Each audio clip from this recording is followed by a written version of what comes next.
Dr. Freud. I've always wondered, and I want to ask you now in public, how important Oulipo and particularly some writers like Georges Perec were for you. Because in a way, I recognize in you, in this particular instance, a kind of Perec move. You make me a strange question, because I met the Oulipo very early in '61, when in a congress I met François Le Lyonnais, Yves Berger. They started telling me about Oulipo, and then I translated Exercice de Style by Queneau.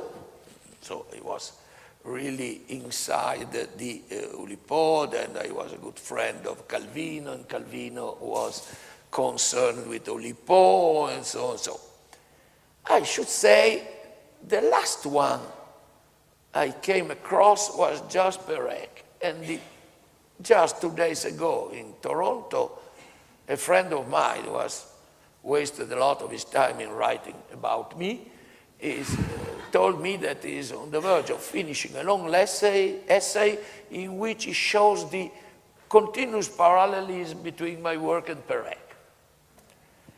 And so I would say, of the people of Oulipo, Perec was the one who has less influenced me.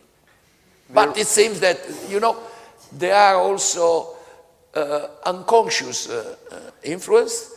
You are influenced by books you have read 50 years before. Once one of my friends, after The Name of the Rose, said, but you should have been influenced by Dmitry Merezkovsky. It's like Taksil. Nobody knows any longer who he was. He was a decadent Russian writer between the end of the beginning of the 20th century, who wrote historical books on Leonardo, Julian the Apostate, and so. I read Merezkovsky at the age of 12. So you did? Yes. So probably a certain influence worked, or maybe not, it was my friend. But sometime I discovered to be largely influenced by books I had not read at all. But I mean, and this probably, in closing, this is... We have discussed we have 3 years ago with Bayard. We had this conversation at the library about 3 years ago. If you haven't read this book, I highly recommend it, or maybe you don't need to read it. Bayard who's a was written a book on the fact that we are speaking continuously and competently of the books we have not read. So the book is called How to Talk About Books You Haven't Read. And there is a chapter on Umberto Eco, and in my impishness, I believed it would be interesting to bring Umberto Eco together with Pierre Bayard. And I remember the very first line I uttered, you corrected me immediately. I won't make that mistake again. I said, Umberto Eco, who has a library of 30,000 books. And you said, no, 50,000. And this phenomenon... I am a teacher. Yeah, and this phenomenon of the books beckoning, nearly what Benjamin talks about when he talks about the sex appeal of the inanimate. This is something you're under the influence greatly when you walk around your library. Describe Umberto Eco walking and looking at his shelves. No, it gives you the sense of confidence and continuity, not only with your past, but with the universal past. Okay, you feel very confident, saying that all the wisdom you need is there. You couldn't feel the same feeling having a box full of USB. That would be different.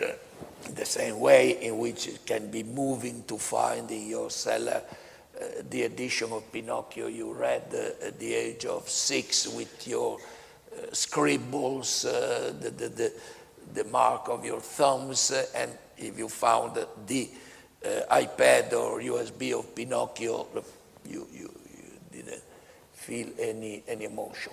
So it's very beautiful to walk around the corridors of your library. But the typical case is the one in which you have not read the books in your library. That is the majority of the books. Otherwise, why to keep a library only to store the books you have already read? No, you have a library as a place in which you can find every time you need the book to read.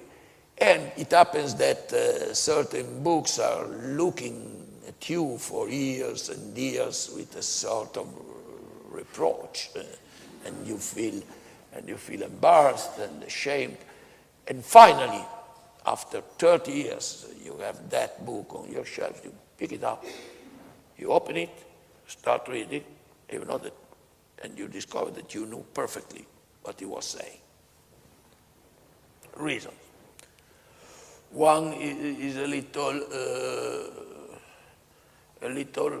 occultistic, since I believe I belong to the Skeptical Association against abnormal experiences. But it seems that something passes by the book through your fingers to your brain, and so you absorb a part of the wisdom of the book.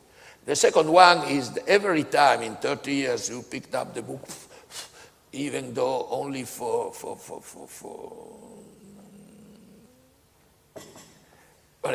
polishing it or to displace it, to find another book, without realizing it, you open it and you read something. And the third reason, the most scientific, that in those 30 years you have read many other books that were speaking of that one. And so when you open it, you discover. So at a certain moment, you have the impression to have read all of your books, which is false, but it's very consoling. Thank you very much.